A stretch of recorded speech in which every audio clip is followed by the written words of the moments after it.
આ પ્રકારે આયોજકો કન્યા અને જાનને આવું રેડી મૂકીને વયા જાય એ ચલાવી જ ન લેવાય અને એના સામે કડક હાથે કામ થવું જ જોઈએ અને ભવિષ્યમાં આવો કોઈ બીજી ગરીબ માણસો સાથે છેતરપિંડી ન થાય એની ચિંતા કરવી જોઈએ।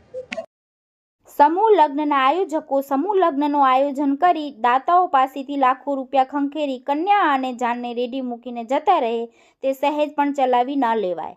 આ સમગ્ર મામલે કડક કાર્યવાહી થવી જોઈએ અને ભવિષ્યમાં આ રીતે કોઈ ગરીબ માણસો છેતરાય નહીં તેની ચિંતા કરવી જોઈએ તેમ રાજ્યના પૂર્વ મુખ્યમંત્રી વિજય રૂપાણીએ એક સામાજિક કાર્યક્રમ દરમિયાન નિવેદન આપ્યું છે।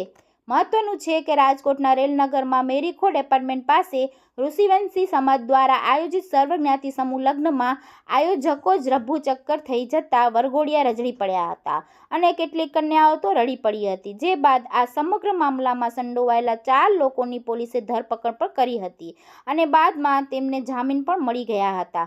જ્યારે મુખ્ય આરોપી ચંદ્ર છત્રોલા આટલા દિવસ વીતી ગયા છતાં હજુ પણ પોલીસ પકડથી દૂર છે। જોકે પોલીસ ચંદ્રને પકડવા અલગ અલગ દિશામાં શોધખોળ કરી રહી છે।